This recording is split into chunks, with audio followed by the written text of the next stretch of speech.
What's going on, guys? So I know that I've made a few videos on this already, but today is the day we are getting rid of the Coilpack adapters. And I already went ahead and made up some new pigtails, but there's a few things that I wanted to mention that I found kind of interesting. So on the stock intake, it would take about 10 to 15 minutes in traffic or one really good pull before the issue would come back. But with the new intake, I took about a 45-minute drive yesterday and pull after pull, no issue. And what I think is happening is the stock intake front air scoop was blocking a lot of the air going into the engine bay. And now that we've got rid of that, it's a lot cooler in the engine bay. And what that tells me is that we're right at the limit of the grounding ability of these adapters. So on the R8 Coilpack, they have 2 ground wires, and on our Coilpacks, they have 1 ground wire. So what the adapters do is they jump that ground, and effectively we're reducing our grounding ability by half.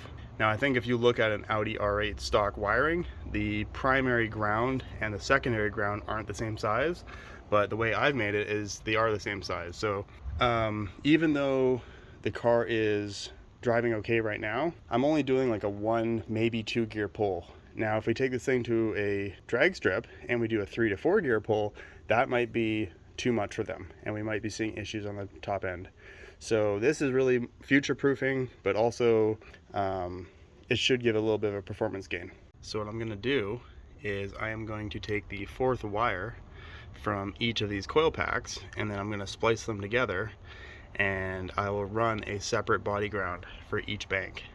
Okay, so taking a little break here.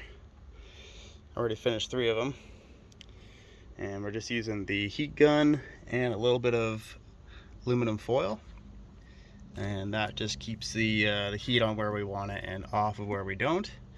But yeah, I like these things. They're pretty compact compared to a traditional crimp. I know there's probably some crimp guys watching this losing their mind, but sorry.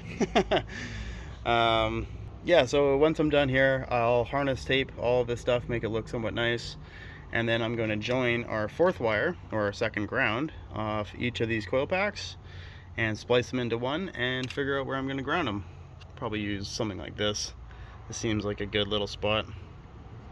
I don't think it really matters if it's block or intake manifold at this point, but yeah, I'm pretty happy with this. Should be a substantial improvement to the ignition system, so let's keep going. Okay, so ran into a couple issues, wasn't quite sure how to connect them all at the end, and I might redo that, I'm not sure, but we'll see how it looks like with the harness tape around it.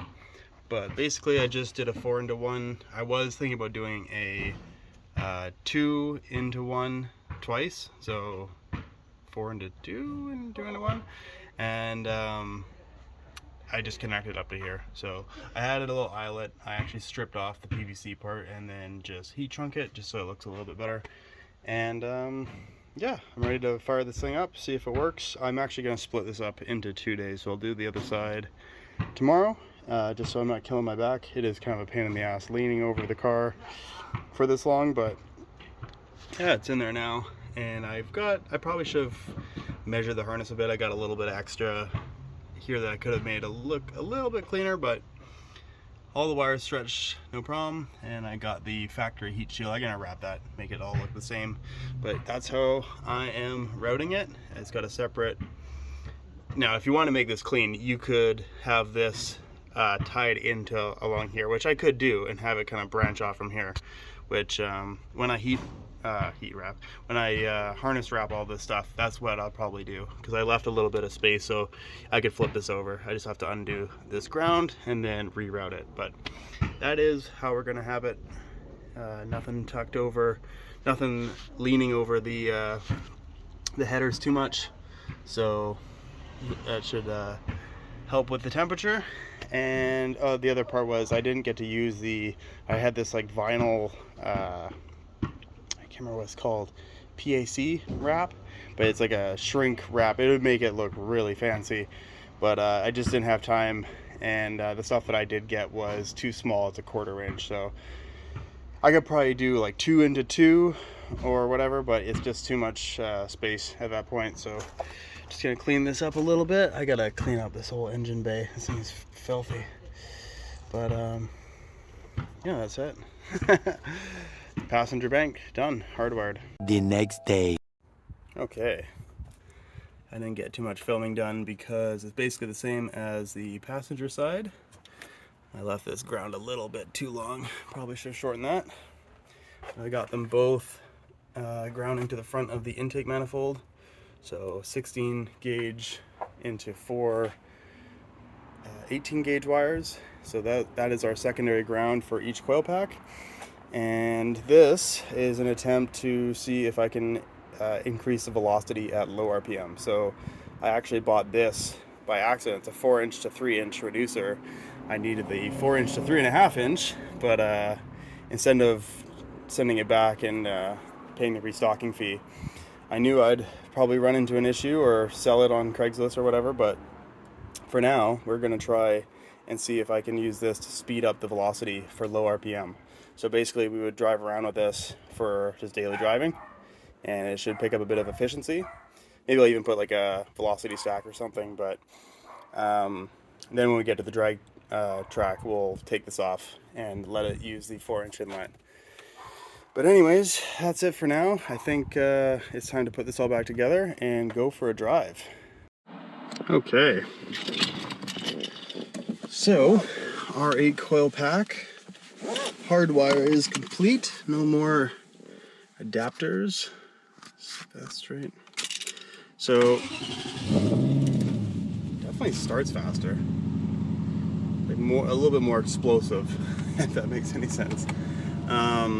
So yeah, we're just gonna go get some gas. It's not gonna be a real long test drive. I just wanna warm this thing up, see how it is drivability wise with the reducer and the coil packs being hardwired and no more adapters. See if there's any differences there.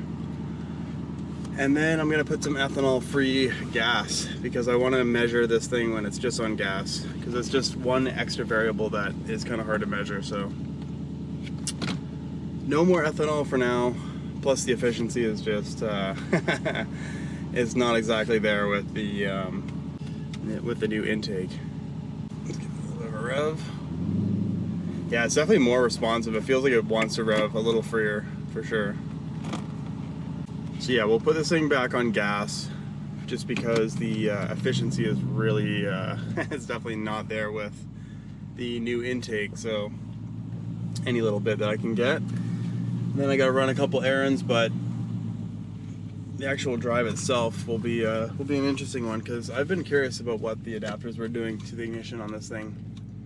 And even yesterday, with just half of them done, I noticed a difference. Throttle response, the whole 9 yards, and that's only 4 out of 8 cylinders. So we'll see what it's like. Throttle response and like tip in definitely is improved. And if that's all it takes to go from a 4-inch to 3-inch intake and the characteristics with it, then we'll just leave the reducer on, and then when we get to the drag track, we'll take it off. Easy peasy. Kind of wanted to see what our idle is. Oh yeah, it's definitely less. So on diesel, it would get down to like 12.9, 13. This was just around 13.7. Now obviously, it's not the greatest test, but the diesel running rich was definitely a sign that the intake was letting in air after the throttle body is closed.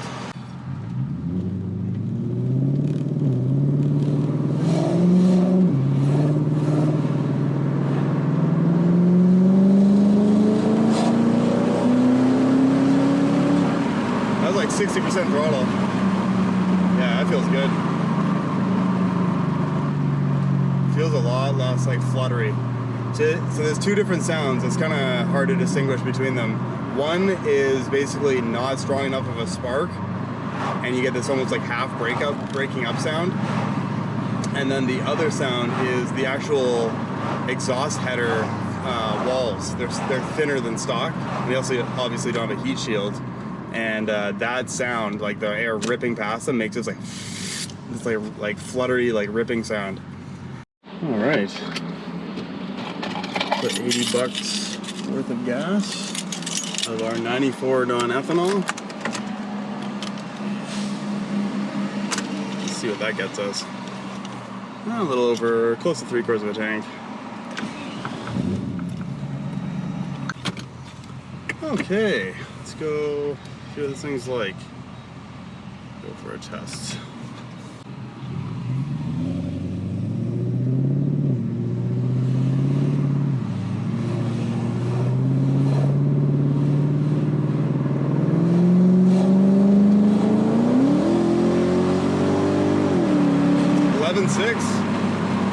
Interesting.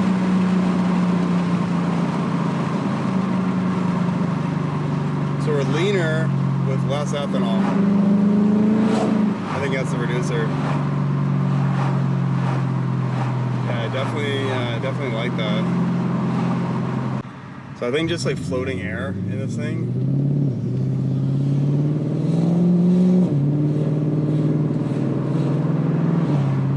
Yeah, it feels a lot better. I think I fixed all our drivability stuff, which is cool because that means that we can drive basically ethanol free to the track, right? We'll pick up some mileage and a little bit of efficiency that way. Take the reducer off, put in 10 liters of ethanol, and we're back to our 12.5 air fuel with the 4-inch intake.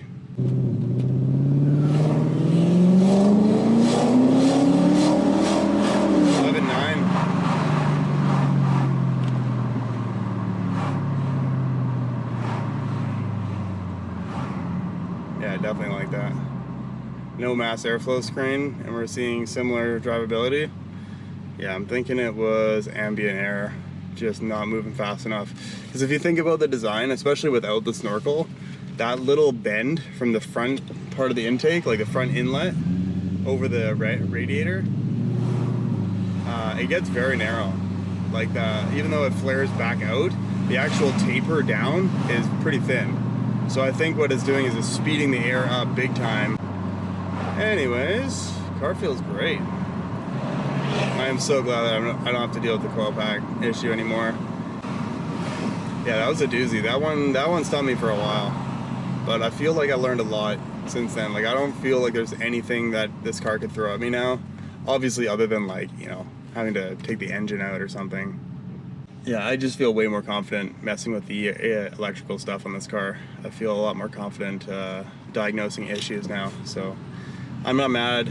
I'm not mad at Rico for the adapters. You know, I know that he was probably kind of in the same situation, right? He thought, hey, look, I can improve the coil pack output, and look, all I have to do is connect these grounds, and once it grounds, it grounds. You know, not mad at him, not mad at anyone really. This is really one of those things where it's like 20/20 hindsight. You know, you explain all the variables now and it's like seems obvious. It's like, yeah, well, obviously you're taking 2 ground wires and turning them into 1. So next will be the 3.7 diff.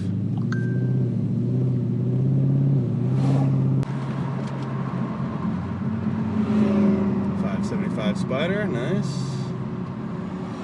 But anyways, I'm loving this coil pack and reducer. Definitely improved drivability. Oh, here we have someone. Why? Well, that was fun. Glad I got that done. So anyways, next is going to be the 3.7 diff. Now here's the problem. So when I bought that diff, I didn't even open it. It came in a really weird, it came in like a giant Tupperware container that the guy sealed with all this, you know, tape and all this other stuff. I never even opened it. It's been like a month since I bought it. I haven't even opened it yet. So today I opened it and it is pretty rusty. I don't think that the ad even had pictures. It just showed the car that it came out of. So I never even inspected it, but yeah, it's got some pretty bad rust just on the outside. I spun the gears a little just to move them to make sure they weren't seized, but they move fine. I think it's just appearance, like exterior rust. So I'm gonna make a little video on that, restoring that thing and whacking it in the car, and then it's off to the drag track, boys. But that is gonna be for another video. So I appreciate you guys for watching. I don't know what this will be in, but I do appreciate it, and I will catch you guys in the next one. Peace.